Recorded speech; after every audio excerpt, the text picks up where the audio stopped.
ಮರೆಯಲಾಗದ ಮಹಾಭಾರತ. ನಿರೂಪಣೆ doctor S ರೇಖಾರೆಡ್ಡಿ. ಹಿಂದಿನ ಸಂಚಿಕೆಯಲ್ಲಿ ಕುರುಕ್ಷೇತ್ರ ಯುದ್ಧದ 2ನೇ ದಿನದ ಬಗ್ಗೆ ತಿಳಿದೆವು. ಇಂದು 3ನೇ ದಿನದ ಯುದ್ಧದ ಬಗ್ಗೆ ಅರಿಯೋಣ. 3ನೇ ದಿನದ ಪ್ರಾರಂಭದಲ್ಲೇ ಭೀಮ ದುರ್ಯೋಧನನನ್ನು ಎದುರಿಸಿದ. ಭೀಮ ಸ್ವಾಭಾವಿಕವಾಗಿ ಬಲವಂತನಾದರೆ ದುರ್ಯೋಧನ ಸತತ ಅಭ್ಯಾಸ ಮತ್ತು ಪರಿಶ್ರಮದಿಂದ ಭೀಮನ ಸಮನಾಗಿದ್ದ. ಆದರೆ ಭೀಮನ ಆಕ್ರಮಣ ಅವನನ್ನು ಕಂಗೆಡಿಸಿತು. ಭೀಮನ ಸತತವಾದ ಈಟಿ ಬಾಣಗಳ ಸುರಿಮಳೆ ಮತ್ತು ಗದೆಯ ಪ್ರಹಾರಗಳನ್ನು ಅವನಿಗೆ ತಡೆದುಕೊಳ್ಳಲು ಆಗಲಿಲ್ಲ. ಭೀಮ ಒಂದು ಶಕ್ತಿಶಾಲಿಯಾದ ಆಯುಧವನ್ನು ಅವನ ಮೇಲೆ ಬೀಸಿದಾಗ ದುರ್ಯೋಧನನ ಬಂಗಾರದ ಕವಚ ಹರಿದು ಅವನ ಎದೆಗೆ ತಗುಲಿ ಅತೀವವಾದ ಯಾತನೆಯನ್ನು ಅವನಿಗೆ ಕೊಟ್ಟಿತು. ಆ ಯಾತನೆಯನ್ನು ತಡೆಯಲಾರದೆ ದುರ್ಯೋಧನ ಮೂರ್ಛೆ ಹೋದ. ಕೌರವ ಸೇನೆಯಲ್ಲಿ ಹಾಹಾಕಾರ ಎದ್ದಿತು. ಅವನ ಸಾರಥಿ ಸಮಯಸ್ಫೂರ್ತಿಯಿಂದ ರಥವನ್ನು ರಣರಂಗದಿಂದ ಹೊರಗೆ ಚಾಲಿಸಿ ದುರ್ಯೋಧನನ ಪ್ರಾಣವನ್ನು ರಕ್ಷಿಸಿ ಅವನ ಬಿಡಾರಕ್ಕೆ ಕರೆತಂದ. ರಾಜವೈದ್ಯರು ದುರ್ಯೋಧನನಿಗೆ ಅರಿವು ಬರುವಂತೆ ತಮ್ಮ ಚಿಕಿತ್ಸೆಯನ್ನು ಪ್ರಾರಂಭಿಸಿದರು. ಯುದ್ಧ ಭೂಮಿಯಲ್ಲಿದ್ದ ಭೀಷ್ಮನಿಗೆ ನಡೆದದ್ದನ್ನು ಕೇಳಿ ಚಿಂತೆಯಾಯಿತು. ದುರ್ಯೋಧನ ಏನಾದರೂ ಸತ್ತಿದ್ದರೆ ಮುಂದೆ ಯುದ್ಧ ಮಾಡುವುದರಲ್ಲಿ ಏನೂ ಅರ್ಥವೇ ಇರುತ್ತಿರಲಿಲ್ಲ. ಅಂದಿಗೆ ಕುರುಕ್ಷೇತ್ರ ಯುದ್ಧ ಕೊನೆಯಾಗುತ್ತಿತ್ತು.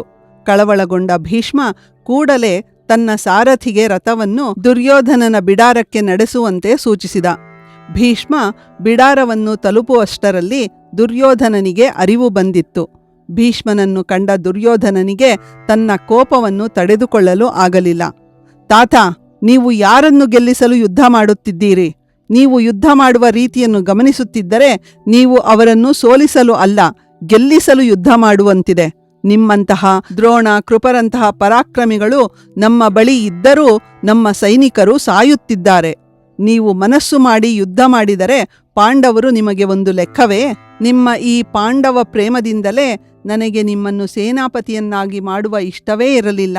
ಈಗೇನಾದರೂ ನನ್ನ ಸ್ನೇಹಿತ ಕರ್ಣ ಇಲ್ಲಿ ಇದ್ದಿದ್ದರೆ ಇಲ್ಲಿಗಾಗಲೇ ಈ ಯುದ್ಧವನ್ನು ಮುಗಿಸಿರುತ್ತಿದ್ದ. ದುರ್ಯೋಧನನ ಈ ಕುಟುಕಿನ ಮಾತುಗಳನ್ನು ಕೇಳಿದ ಭೀಷ್ಮನಿಗೆ ಕಾದ ಸೀಸವನ್ನು ಕಿವಿಗೆ ಹೊಯ್ದಂತೆ ಆಯಿತು. ಕಣ್ಣು ಕೆಂಪೇರಿದವು. ದುರ್ಯೋಧನ, ನಿನಗೆ ನಾನು ಬಹಳಷ್ಟು ಸಲ ಹೇಳಿರುವೆ, ಪಾಂಡವರು ಅಜೇಯರು. ದೇವತೆಗಳು ಸಹ ಅವರನ್ನು ಜಯಿಸಲಾರರು. ಅಂತಹವರೊಂದಿಗೆ ಶಕ್ತಿ ಮೀರಿ ಹೋರಾಡುತ್ತಿರುವ ಈ ಮುದುಕನಿಂದ ಬಹಳ ಎದುರು ನೋಡುತ್ತಿದ್ದೀಯಾ? ಆಗಲಿ, ಈಗ ನಾನು ರಣರಂಗಕ್ಕೆ ಮರಳುತ್ತೇನೆ. ಪಾಂಡವರ ಸೈನ್ಯವನ್ನು ಧ್ವಂಸ ಮಾಡುತ್ತೇನೆ ಎಂದು ರಣರಂಗಕ್ಕೆ ಮರಳಿದ.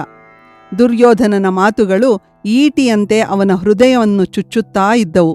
ಅದರ ಪರಿಣಾಮ ಸಾವಿರಾರು ಪಾಂಡವ ಸೈನ್ಯದ ವೀರರ ಹೆಣಗಳು ರಾಶಿಯಾಗಿ ಬಿದ್ದವು. ಯಾವಾಗಲೂ ಪ್ರೀತಿಯಿಂದ ಮಾತನಾಡಿಸುವ ಭೀಷ್ಮನನ್ನು ಮಾತ್ರ ಕಂಡಿದ್ದ ಅರ್ಜುನನಿಗೆ ಈ ಭೀಭತ್ಸ ವಿಧ್ವಂಸಕಾರಿ ಭೀಷ್ಮನ ಸ್ವರೂಪ ಹೊಸದಾಗಿತ್ತು. ಕೃಷ್ಣ ಅರ್ಜುನನಿಗೆ, ಅರ್ಜುನ, ನಿನ್ನ ಪರಾಕ್ರಮವನ್ನು ತೋರಿಸುವ ಸಮಯ ಬಂದಾಯಿತು. ಭೀಷ್ಮನಿಗೆ ನಿನ್ನ ಬಾಣಗಳ ರುಚಿಯನ್ನು ತೋರಿಸು ಎಂದ.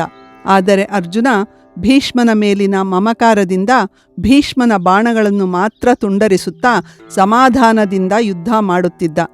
ಭೀಷ್ಮನ ಮೇಲೆ ಯಾವುದೇ ಮಹತ್ತರ ಶಕ್ತಿಯುತವಾದ ಅಸ್ತ್ರವನ್ನೂ ಉಪಯೋಗಿಸಲಿಲ್ಲ. ಭೀಷ್ಮನ ಕೈ ಮೇಲಾಯಿತು. ಕೌರವರು ಪಾಂಡವ ಸೈನಿಕರನ್ನು ತರಿದು ಹಾಕುತ್ತಿದ್ದರು. ಉಳಿದ ಸೈನಿಕರು ರಣಭೂಮಿಯಿಂದ ಓಡತೊಡಗಿದರು.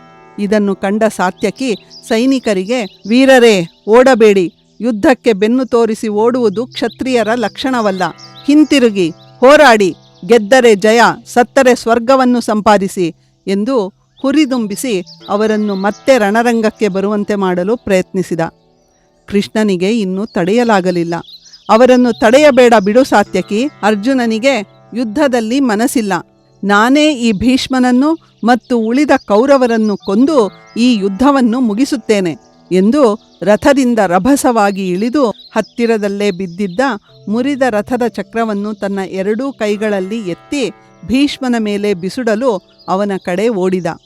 ಕೃಷ್ಣ ಚಕ್ರವನ್ನು ಹಿಡಿದು ತನ್ನ ಕಡೆ ಓಡಿ ಬರುತ್ತಿರುವುದನ್ನು ನೋಡಿದ ಭೀಷ್ಮ ತನ್ನ ಬಿಲ್ಲು ಬಾಣಗಳನ್ನು ಕೆಳಗೆ ಬಿಸಾಕಿ, ಬಾ ಪರಮಾತ್ಮ, ನಿನ್ನ ಕೈಯಿಂದ ಸಾಯುವ ಭಾಗ್ಯವನ್ನು ನನಗೆ ಕೊಡು ಎಂದು ಮೊಣಕಾಲೂರಿ ಕುಳಿತ.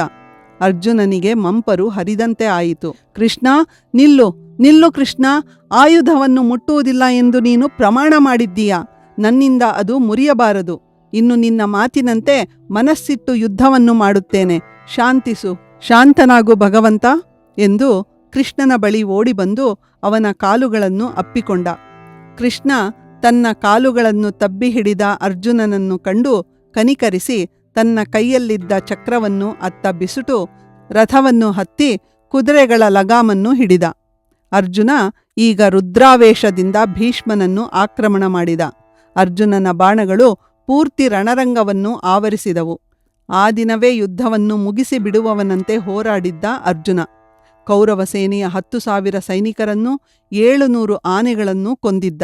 ಅಲ್ಲದೆ ಪ್ರಾಚ್ಯ, ಸೌಮೀರ, ಕ್ಷುದ್ರಕ, ಮಾಲವ ವೀರರನೇಕರನ್ನ ಆ ದಿನ ಬಲಿ ತೆಗೆದುಕೊಂಡಿದ್ದ. ಅಷ್ಟರಲ್ಲಿ ಸಂಜೆಯಾಗಿ ಆ ದಿನದ ಯುದ್ಧ ಕೊನೆಯಾಗಿತ್ತು. ಮುಂದಿನ ಸಂಚಿಕೆಯಲ್ಲಿ 4ನೇ ದಿನದ ಯುದ್ಧದ ಬಗ್ಗೆ ಅರಿಯೋಣ.